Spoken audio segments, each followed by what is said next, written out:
¿Cómo puede ser que el Perú pasó de ser un país que se veía de esta manera y que abarcaba todo este territorio de Sudamérica a ser un país que se ve de esta otra manera? Es la historia que hoy vamos a ver, el detalle que hoy vamos a conocer de la mano de uno de los historiadores y sabios más grandes de toda la internet, Hugo, a quien le agradecemos usar su video. Vamos juntos a descubrir qué fue lo que le pasó al Perú para tener tremendo cambio y una evolución realmente sorprendente. Mi nombre es Hugo Sosa, esto es QPA, vamos al video. ¿Cómo están, amigos? En este video veremos la historia de los límites del Perú. Hola Hugo, espero que no me hagas un strike. Lo conozco en persona, es un crack, lo amo. Aparte soy fan, él realmente el primer youtuber peruano que seguí en mi vida. Se adjudicaba este mapa en 1821, fecha en la que inició la República. 1821 cuando arranca el Perú. Desde allá al sur el partido de Atacama, Puno, una parte de Brasil, en la actualidad, otra gran parte de Brasil y hasta Guayaquil. Incluso, pero cede un pedazo de hasta el Jordán, bueno. Pero ¿de dónde sale este mapa? ¿Y de dónde sale este otro mapa del Virreinato del Perú, así tan extenso? No, mira, este lo conozco de la secundaria. Este te lo enseña de la secundaria, porque se divide acá en el Tratado de Tordesillas. Todo empieza en la etapa prehispánica. Los incas son en parte responsables de que tengamos hoy el mapa que tenemos. ¿Cómo es esto posible? Sabemos que la cultura inca se expandió a mediados del siglo XV en los años Bueno, miren eso, el dibujito. Desde el Valle Sagrado al mundo. 1400 y conquistó gran parte de la zona occidental de América del Sur. Al conquistar nuevos territorios formaron un nuevo estado incaico al cual llamaron Tahuantinsuyo. Miren lo que es. Espectacular, hasta Colombia y gran parte de Chile, parte de Argentina. Todo un imperio andino, locazo. El principal conquistador que inició todo esto fue Pachacútec al conquistar la ciudad de Vilcashuamán y marcar así un punto de inflexión en el incanato, el cual dejaba de ser un reino pequeño y se convertía en un imperio. El hijo de Pachacútec fue Túpac Yupanqui. Él fue el conquistador más exitoso de la historia sudamericana. O sea que si Europa y Asia tienen a Carlomagno, Sudamérica tiene a Túpac Yupanqui, porque este señor se encargó de anexar todos los territorios que comprendieron el extenso. El Carlomagno de Sudamérica, Túpac Yupanqui. Me interesa. Está bueno, le dedicamos un video en relatos. Tahuantinsuyo. Luego vino la conquista. El imperio español sometió al incanato estableciendo un virreinato. Ese virreinato se creó sobre la zona de influencia incaica y acaparó gran parte de sus fronteras. Si el Tahuantinsuyo hubiera sido... porque ya usaron los Capañán y los charquis, todo el sistema que ya está instalado. Entonces, bueno, ya, genial. Pequeño, el virreinato del Perú hubiera sido pequeño también, pero no es el caso.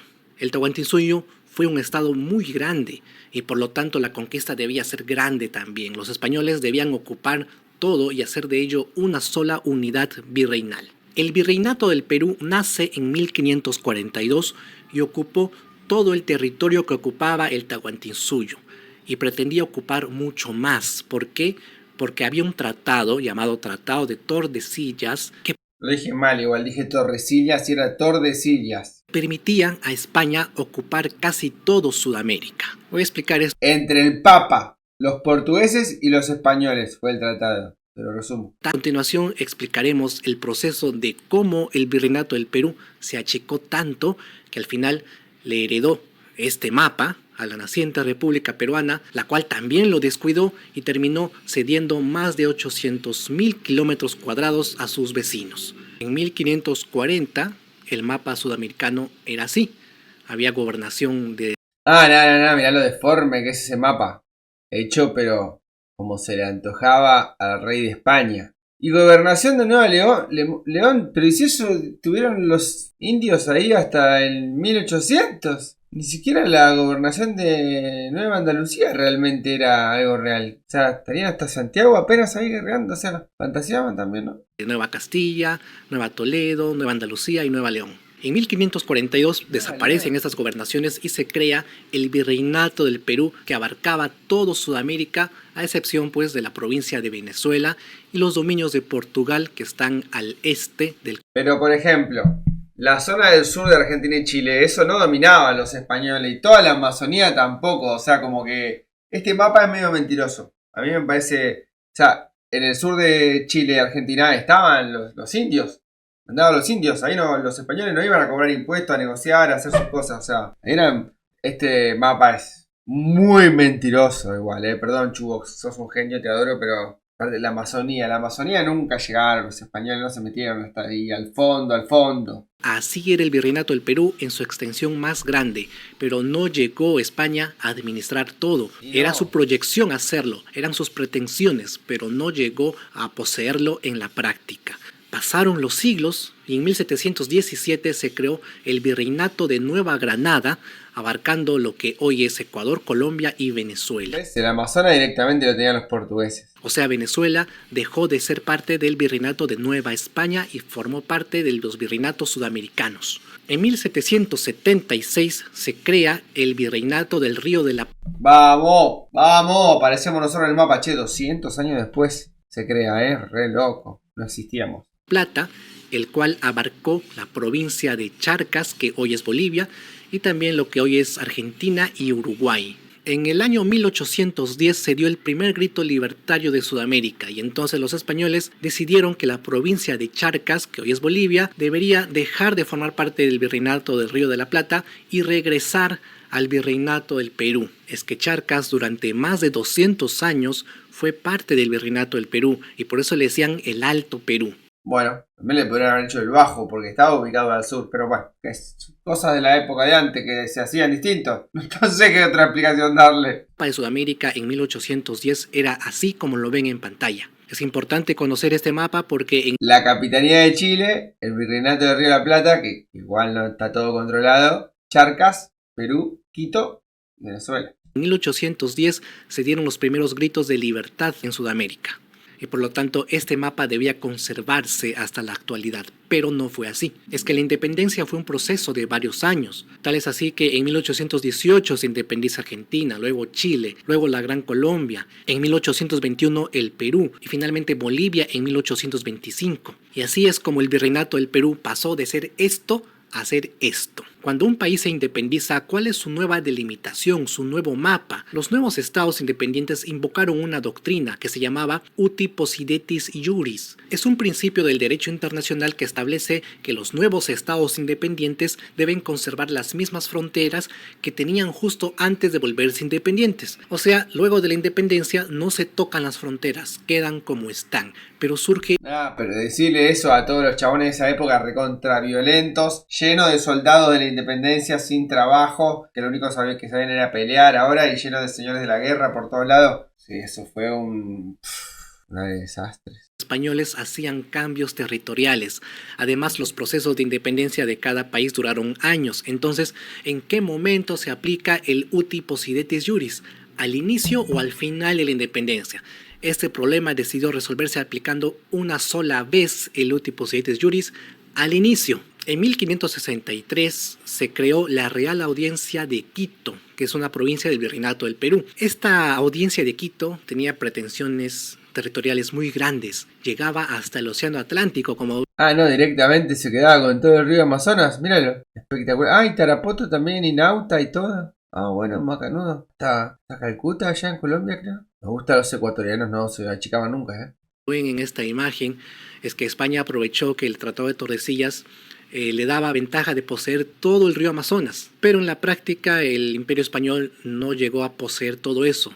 En 1717 se creó el Virreinato de Nueva Granada, el cual incorporó a la Real Audiencia de Quito sin sus pretensiones que llegaban hasta el río Amazonas. O sea, solamente Tumbes, Jaén y parte de Maynas. ¿Y qué cosa es Maynas? Maynas era el nombre que recibía la zona norte de Loreto. Hoy en día hay una provincia de Maynas cuya capital es Iquitos. Jaén era otra provincia virreinal que hoy es el departamento de Cajamarca. Y Tumbes pues es hoy el departamento de Tumbes.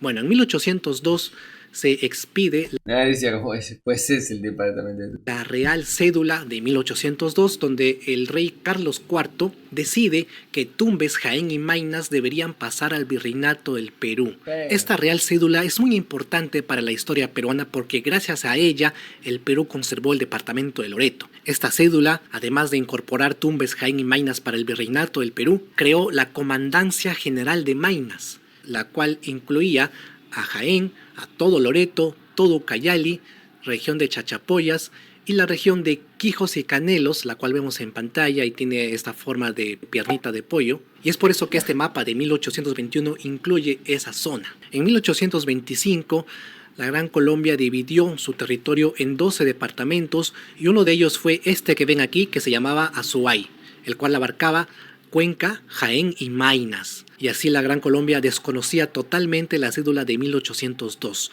Es por eso que para 1828 ocurre una guerra entre la Gran Colombia y Perú. Un año después, para sorpresa de nadie, para sorpresa de nadie, se firmó el Tratado de Guayaquil, que era un tratado de paz simplemente en el que los límites quedarían pendientes para resolverse más adelante. Súper útil la guerra además, o sea, firmaron que iban a posponer todo el asunto. En 1831 se disuelve la Gran Colombia, formando Venezuela, Nueva Granada y el estado del Ecuador. Ahora sí, dijeron los peruanos, ahora que se dividieron somos nosotros. Se disuelve el Tratado de Guayaquil. Y Colombia dijo, no, pero no me vas a dejar sin el río Amazonas, yo quiero acceder al río Amazonas. Y Perú le dijo, está bien, te voy a ceder un pedacito para que llegues al Amazonas, pero a cambio Colombia tú tienes que renunciar a sucumbíos porque además ya se lo di a Ecuador. Y Colombia aceptó. Es por eso que tenemos este mapa donde Colombia tiene un triángulo al cual llaman trapecio amazónico y justo en ese lugar está Leticia, que antes era peruano, estaba habitado por peruanos. Obviamente que la gente en Perú reclamó, sobre todo la gente que vive en Leticia, que se consideraba peruana. Los habitantes de Leticia reclamaron y se opusieron al tratado. Imagínate que vivís en un pueblo y te dicen, no, esa parte del país ya es Uruguay ahora.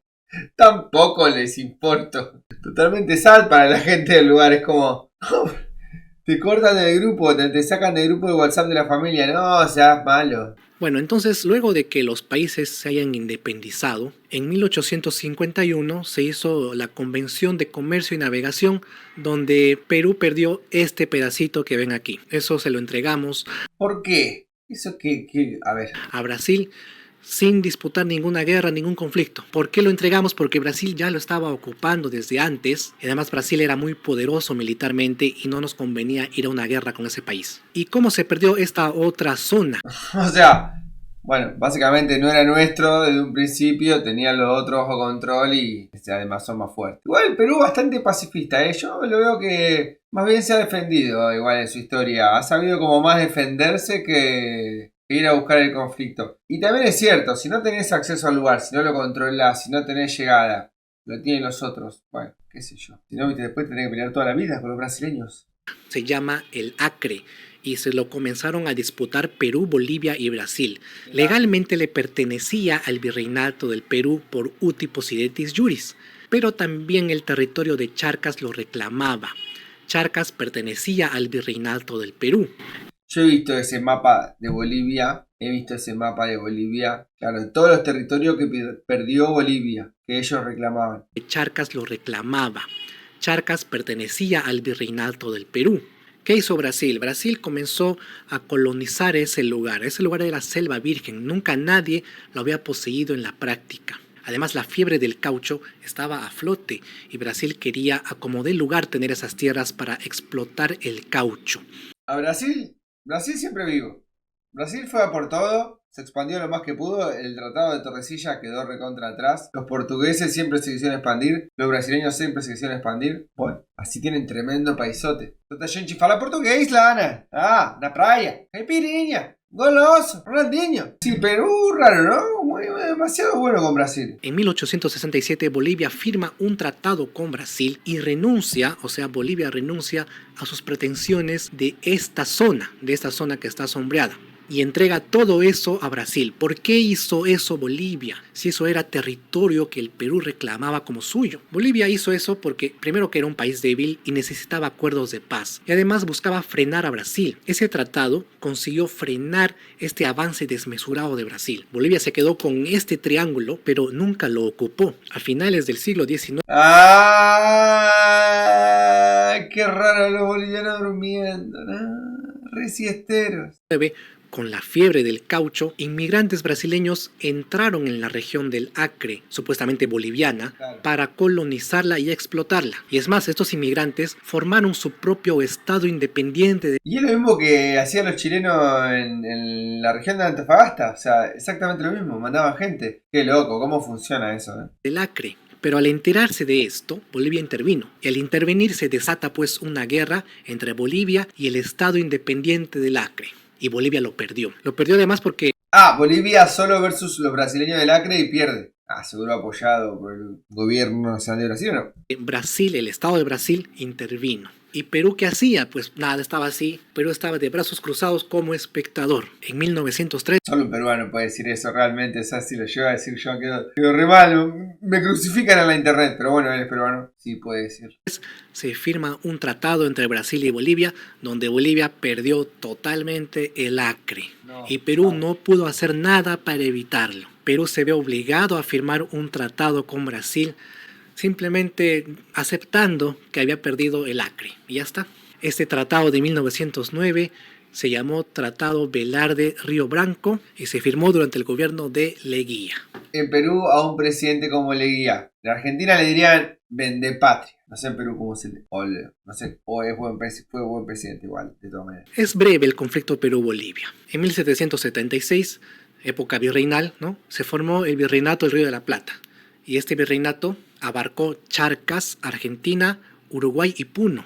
Más adelante, en 1825, se independizó Bolivia. Más adelante ocurre la famosa Confederación Peruano-Boliviana. Toma, mira eso. Tarija, Potosí, Oruro, La Paz, Santa Cruz, Litoral, Arequipa, Ayacucho, Junín, Amazonas, La Libertad, guay. Toma. Y con los colores de la cancuta, che. Entre los años 1836 al 39. Fue una efímera república que duró solo 3 años. Hasta ahí parece que no hay ningún conflicto limítrofe con Bolivia. Pero hay una zona que Perú y Bolivia se disputaron, y es la que está justo al sur del río Acre.